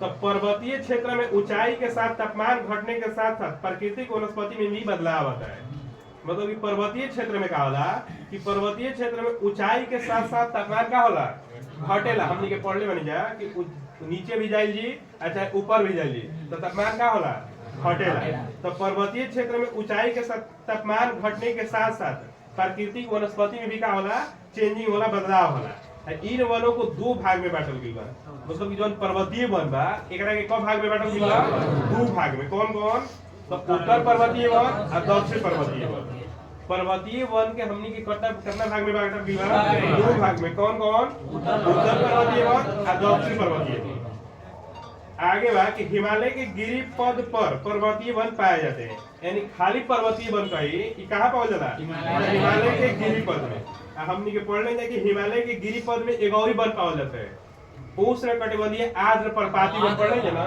कि उष्णकटिबंधीय आर्द्र पर्वतीय जो है उत्तर पूर्वी राज्य और हिमालय के गिरिपद तो जो पर्वतीय वन भी बा ई कहाँ पावल जाला तो हिमालय के गिरिपद में एक बाद हिमालय के 1000 से 2000 मीटर की ऊंचाई पर आर्द्र शीतोष्ण कटिबंधीय प्रकार के वन पाए जाते हैं क्वेश्चन पूछी कि हिमालय के 1000 से 2000 मीटर की ऊंचाई पर कौन वन पावल जाला आर्द्र शीतोष्ण कटिबंधीय हिमालय के 1000 से 2000 मीटर की ऊंचाई पर कौन वन पावल जाला आर्द्र शीतोष्ण कटिबंधीय प्रकार के वन पाया जाता है आगे बा कि उत्तर पूर्वी भारत के उच्चतर पहाड़ी श्रृंखलाओं जिसे पश्चिम बंगाल और उत्तराखंड के पहाड़ी इलाकों में चौड़े पत्तों वाले ओक और चेस्टनट जैसे सदाबहार वन पाए जाते हैं यानी जो उत्तर पूर्वी भारत के उच्चतर पहाड़ी वाला इलाका बा जिसे पश्चिम बंगाल और उत्तराखंड के पहाड़ी इलाके में चौड़ा पत्ता वाला मिलेला तो चौड़ा पत्ता वाला कौन दूगो पौधा बा एगो ओक एगो चेस्टनट ओक और चेस्टनट जैसे सदाबहार वन पाए जाते हैं और इस क्षेत्र में 1500 से 1750 मीटर की ऊंचाई पर चीन के वन पावल जाला कौन क्षेत्र में तो उत्तर पूर्वी भारत के उच्चतर पहाड़ी श्रृंखलाओं में पावल जाला एक बाद आगे बा कि हिमालय के पश्चिमी भाग में देवदार चिनार वालन के पेड़ पावल जाला हिमालय के पश्चिमी भाग में कहीं कौन पेड़ पावल जाला देवदार चिनार वालन के पेड़ पावल जाला नोट में बा कि चिनार एवं वालन की लकड़ी कश्मीर हस्तशिल्प के लिए भी इस्तेमाल होता है तो कश्मीर में हस्तशिल्प के लिए इस्तेमाल होने वाले का के लकड़ी होला चिनार एवं वालन और चिनार वालन देवदार ये कौन भाग में पावल जाता है हिमालय के पश्चिमी भाग में हिमालय के पश्चिमी भाग में कौन कौन पेड़ पावल जाते हैं देवदार चिनार वालन कश्मीर हस्तशिल्प में कौन का इस्तेमाल किया जाला वालन के एक बाद आगे बा कि हिमालय के 2225 मीटर से 3048 मीटर की ऊंचाई पर बुल्लू पाइन और स्प्रूस पाए जाते हैं अगर क्वेश्चन पूछे कि हिमालय के 2225 मीटर से 3048 मीटर की ऊंचाई पर कौन कौन पौधा पावल जाला बुल्लू पाइन और स्प्रूस पावल जाला एकरा बाद हमनी के पढ़े जे उत्तर पूर्वी भारत में 1500 से 1750 मीटर की ऊंचाई पर कौन वन पावल जाला? चीड़ के वन पावल जाला। हमनी के पढ़े जे कि हिमालय के जो 1000 से 2000 मीटर के ऊंचाई पर होला ओकरा के मतलब कि कौन वन पावल जाला? उष्णकटिबंधीय प्रकार के वन पावल जाला ओकरा के। आ हिमालय के 2225 से 3048 मीटर की ऊंचाई पर हुई ओकरा में कौन कौन पेड़ पावल जाला? Blue pine and spruce. एकरा बाद आगे बा 2225 से 3048 मीटर की ऊंचाई पर कई स्थानों पर शीतोष्णकटिबंधीय घास भी उगेला। यानी 2225 से 3048 मीटर के ऊंचाई पर कई ऐसा भी जगह बा जहाँ कौन घास उगेला? शीतोष्णकटिबंधीय घास उगती है। और ऋतु प्रवास करने वाले समुदाय जिसे गुर्जर, बकरवाल, गद्दी और भूटिया इन चरगाहों का पशु चारण के लिए भरपूर उपयोग करते हैं ना। तो जौन मतलब कि 2225 से 3048 मीटर की ऊंचाई पर जौन शीतोष्णकटिबंधीय घास उगेला एकर उपयोग का में कइल जाला? चारागाह के रूप में करला। और ऋतु प्रवास करने वाले कौन कौन समुदाय जौन भाई एकरा के चारागाह के रूप में उपयोग करला? तो गुर्जर, बकरवाल, गद्दी और भूटिया। गुर्जर, बकरवाल, एकरा बाद गद्दी और भूटिया। तो गद्दी जनजाति कहां पावल बा? हिमाचल प्रदेश। और भूटिया कहीं तो अब बकरवाल कहीं तो जम्मू कश्मीर। बकरवाल गुर्जर भी कहीं तो जम्मू कश्मीर। एकरा बाद आगे बा 3000 से 4000 मीटर की ऊंचाई पर हिमालय में सिल्वर फर, जूनिफर, पाइन वर्थ और रोडोडेंड्रॉन आदि वृक्ष मिलते हैं।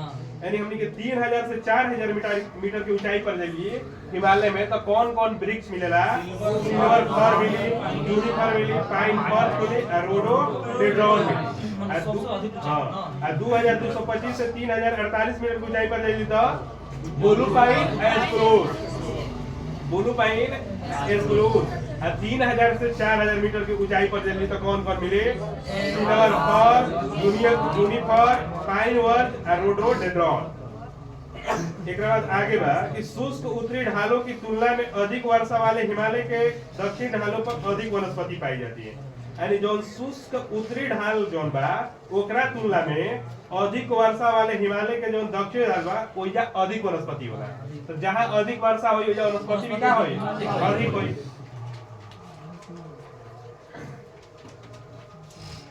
एकरा बाद आगे बा कि अधिक ऊंचाई वाले भाग में टुंड्रा वनस्पति जिसे बांस एवं लाइकेन आदि पाए जाते हैं। हमने अधिक ऊंचाई वाले भाग यानी टुंड्रा वनस्पति में जाइए तो कौन कौन पेड़ पावल जाला? बांस एवं लाइकेन आदि पावल जाला। और दक्षिण पर्वतीय वन मुख्यतः परिद्वीपीय के 3 भाग में मिलते हैं। जो दक्षिण पर्वतीय वन बा मतलब कि कहाँ भाग में मिलेला? 3 भाग में। कहाँ? पश्चिम घाट, विंध्याचल एवं नीलगिरी पर्वत। दक्षिण पर्वतीय वन जौन बा ई मुख्यतः परिद्वीपीय के 3 भाग में मिलेला। कहाँ मिलेला? पश्चिम घाट, विंध्याचल एवं नीलगिरी पर्वत श्रृंखलाएं। यह श्रृंखलाएं उष्णकटिबंधीय में पड़ती है। जो तीनों हमनी के श्रृंखलाएं पढ़ेंगे कौन कौन? पश्चिमी घाट, विंध्याचल और नीलगिरी। ई कौना मतलब ई कटिबंध में पड़ला? उष्णकटिबंध में पड़ती है। हां। और उनकी समुद्र तल से ऊंचाई कितना बा? 1500 मीटर। समुद्र तल से ऊंचाई कितना बा? 1500 मीटर। अब पश्चिमी घाट, हिमालय और नीलगिरी ई कौना कटिबंध में पावल जाला? उष्णकटिबंध में। एकर ऊंचाई कितना बा समुद्र तल से? 1500 मीटर। इसलिए यह ऊंचाई वाले क्षेत्र में शीतोष्णकटिबंधीय और निचले क्षेत्र में उपोष्णकटिबंधीय प्राकृतिक वनस्पति पाई जाती है। मतलब कि ई जो दक्षिण पर्वतीय वन जो बा ई ऊंचाई वाले क्षेत्र में कौन पावल जाला? शीतोष्णकटिबंधीय। ऊंचाई वाला में कही तो शीतोष्णकटिबंधीय और वो नीचे वाला क्षेत्र में कही तो उपोष्णकटिबंधीय। आई कैसन बना? तब प्राकृतिक वनस्पति है। अगर हमनी के नीचे जाइए तो कौन मिली? नीचे क्षेत्र में उपोष्णकटिबंधीय। ऊंचाई पर जाइए तो शीतोष्णकटिबंधीय। ई कैसन मतलब कि बना प्राकृतिक वनस्पति में पावल जाला। एक बाद आगे बा कि केरल, तमिलनाडु और कर्नाटक प्रांतों में पश्चिमी घाट में इस तरह की वनस्पति पाई जाती है। यानी जो हमनी के पढ़ नहीं जाए कि ऊंचा पर रहली तो शीतोष्णकटिबंधीय है, नीचा में रहली तो उपोष्णकटिबंधीय। तो ई कौना मतलब कि राज्य के पश्चिमी घाट में पावल जाला? केरल, तमिलनाडु, कर्नाटक प्रांत के पश्चिमी घाट में इस तरह के वनस्पति पाए जाते हैं। एक बाद आगे बा कि नीलगिरी, आनामालाई और पालनी पहाड़ी पर पाए जाने वाले शीतोष्णकटिबंधीय वन को किस नाम से जाने जाते हैं? सोलास। पढ़ लीजिए पीछे अपनी के। नीलगिरी, आनामालाई एवं पालनी की पहाड़ी पर पाए जाने वाले शीतोष्णकटिबंधीय वन को किस नाम से जाना जाता है? सोलास के नाम से जाना जाता है। इन वनों में मग्नोलिया, लैरल, सिंकोना और बैटर आदि के वृक्ष पावल जाला। ठीक बा? तो नीलगिरी की पहाड़ी कौन राज्य में है? तमिलनाडु में। नीलगिरी की सबसे ऊंची चोटी डोरा बेटा। डोरा बेटा की ऊंचाई कितना है? 2637। नीलगिरी की सबसे ऊंची चोटी कही तो डोरा बेटा, जो कि दक्षिण भारत की दूसरी सबसे ऊंची चोटी है। नीलगिरी की सबसे ऊंची चोटी कही था डोरा बेटा, लेकिन दक्षिण भारत की दूसरी सबसे ऊंची चोटी है डोरा बेटा। लेकिन ऊंचाई कितना है? 2637। एक बाद अन्नामालाई की सबसे ऊंची चोटी कही था अनाईकुली। एक बार ऊंचाई कितना है? 95। ये दक्षिण भारत की सबसे ऊंची चोटी है। दक्षिण भारत की सबसे ऊंची चोटी कही था कौन है जी? अनाईकुली। दूसरी कही था डोरा बेटा। अब पालनी की पहाड़ी कहाँ है? तमिलनाडु में। पालनी सेवराई की पहाड़ी तमिलनाडु में। 6वां नंबर पे हमने के पड़ेगा मैंग्रोव वन। तो भारत में मैंग्रोव वन 6740 वर्ग किलोमीटर क्षेत्रफल में फैला हुआ है। यानी भारत में जो मैंग्रोव वन बा कितना किलोमीटर में फैला बा? 6740 वर्ग किलोमीटर में फैला है, जो विश्व के मैंग्रोव क्षेत्र के कितना परसेंट है? यानी भारत में कही तो कितना क्षेत्रफल पर फैलल बा? 6740 क्षेत्रफल। विश्व में कितना मतलब की परसेंट बा? 7%। ये अंडमान निकोबार द्वीप समूह एवं पश्चिम बंगाल के सुंदरबन डेल्टा में अत्यधिक विकसित है। जो मैंग्रोव वन बा कहाँ सबसे ज्यादा विस्तृत बा? तो अंडमान निकोबार द्वीप समूह और पश्चिम बंगाल। हम ये पूछ ले रहे 18 तारीख की सेकंड शिफ्ट में ये है कि मैंग्रोव वन परसेंटेज में कहाँ मतलब सबसे अधिक बा? तो पश्चिमी बंगाल परसेंटेज में भी कहीं आइए तो क्षेत्रफल में तो पश्चिमी बंगाल में अधिक। तो ये पूछ ले रहे क्वेश्चन कि मैंग्रोव वन परसेंटेज में कहाँ अधिक बा? तो पश्चिमी बंगाल में। तो भारत में मैंग्रोव वन के विस्तार कितना क्षेत्रफल बताएगा? 6740 क्षेत्रफल हो जाए। अब विश्व में कितना परसेंट हो जाए मैंग्रोव वन? भारत में खाली 7% हो जाए। कहाँ पावल जाला? पश्चिम बंगाल। इसके अतिरिक्त महानदी, गोदावरी और कृष्णा नदी के डेल्टाई भाग में भी पावल जाला। कौन? मैंग्रोव। हमने के पढ़ लेना कि महानदी कहाँ से निकले? अमरकंटक से। गोदावरी कही था नासिक के श्रावक पहाड़ी से। एक बाद कृष्णा कही था महाबलेश्वर। सबसे कौन गो नदी? 5 गो। बेना, कोयना, गायत्री, सावित्री, बेना, कोयना, गायत्री, सावित्री, कृष्णा। एक बाद आगे बाकी भारत में वन आवरण रिपोर्ट। तो भारत की पहली राष्ट्रीय वन नीति कब प्रकाशित की गई? 1894 में। तो भारत की पहली राष्ट्रीय वन नीति रहे एकरा के प्रकाशित कब के लिए रहे? 1894 में। ये कही कि स्वतंत्र भारत की पहली राष्ट्रीय वन नीति कब तैयार की गई? 1952 में। अगर भारत की पहली राष्ट्रीय वन नीति कही तो 1894 में। और स्वतंत्र भारत की पहली राष्ट्रीय वन नीति कब तैयार की गई? 1992 में। अब भारत में वन स्थिति रिपोर्ट को द्विवार्षिक आधार पर भारतीय वन सर्वेक्षण द्वारा कब प्रकाशित किया गया? 1987 में। कब प्रकाशित की गई? 1987 में। जब भारतीय वन स्थिति रिपोर्ट भाई कब वर्ष पर होला? 2 वर्ष पर होला। मतलब कि पशु वाला जन होला ना? बाघ होला। पशु जनगणना 5 वर्ष होला। पशु आ कृषि कैसा 5 वर्ष होला। आ बाघ जनगणना कैसा 4 वर्ष होला। आ जो वन भाई 2 वर्ष। तो भारत में वन स्थिति रिपोर्ट को द्विवार्षिक आधार पर भारतीय वन सर्वेक्षण द्वारा कब प्रकाशित की गई? 1987 में प्रकाशित की गई। और स्वतंत्र भारत की पहली राष्ट्रीय वन नीति कब तैयार की गई? 1952 में। स्वतंत्र कही था। और भारत की पहली राष्ट्रीय वन नीति कही था 1894 में। बाकी भारतीय वन रिपोर्ट 2023। तो 21 दिसंबर 2024 को पर्यावरण, वन एवं जलवायु परिवर्तन मंत्री के रहे उपेंद्र यादव। वो में लिखे थे, नायका में लिखे थे। वो में नहीं के सुना जाए डाला था नया के लिए डाला नया के लिए डाला हम देले बा देखे दिले बदल नया खरीद नया के सिनेमा वाला पैसा जुटाओ तो खर्च बंद करेगा पूरे टीवी करा देता नहीं बता ये वो बंद हो गई कब तो इतिहास चल रही है ना इतिहास बंद हो गई इतिहास नहीं लिया थे मैं याद थोड़ी थोड़ी पहली बार मैंने याद नहीं करके फिर 15 दिन के बाद 2 महीने बाद फिर खाली याद करेंगे चक्कर में 1 रुपए नहीं है एक खाली 2 वाली अपना से पढ़ और आपका मतलब रिवीजन होता है एक बार एक खाली अकाल रिवीजन वाला एक काल पूरा पढ़ के आवे के बाद अकाल मतलब एगो क्वेश्चन मतलब कि बताई प्रैक्टिकल में खाली पूछाई खाली पूछे कि उस अंकड़वादी आंध्र प्रपाती वन में कितना वर्षा मतलब ये होला तो 100 से 200 बस अपने पूछ के आगे बतावे के बाद खाली काल क्वेश्चन पूछाई ये से ज्यादा काल रिवीजन कर के रखेगा ठीक है उसी में थोड़ा कम हो जाएगा वो बोल रहा मतलब कि देख टॉपिक को जो याद हो रहा है ना आज ज्यादा बोर हो रहा है ज्यादा कंफ्यूजन भी एकरा में बा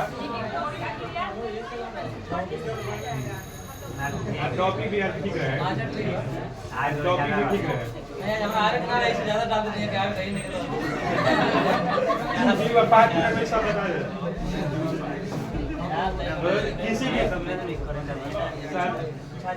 किसी क्षेत्र विशेष में प्राकृतिक रूप से उगने वाले पेड़ पौधे समूह को क्या कहते हैं तो वनस्पति पौधों का वह समूह जो बिना किसी मानवीय सहायता के जंगली अवस्था में सामूहिक रूप से वगैरह क्या कहते हैं प्राकृतिक वनस्पति कहते हैं वह वनस्पति जो मानवीय हस्तक्षेप के बिना अपने आप ही पैदा हो जाला और लंबा समय तक मानव के कोनो हस्तक्षेप ना होला ओकरा के का कहल जाला अक्षक वनस्पति कहल जाला एकरा बाद 200 सेंटीमीटर से अधिक वार्षिक वर्षा काउना में होला ज्यादा हरित वन औसत तापमान कही तो 22 अभी भी कोई जाए कोई खाना खाते जा सके मैसेज के लिए 6 बजे तक चलेगा मजाक नहीं करता मैसेज अगर कहां बा जरा गैलेक्सी मुझे सुता रही सारा और भाभी के दयाल में बताइए अभी सब डाल पठाता है ना अभी सब मैसेज के लिए 6 बजे तक आ सकते हैं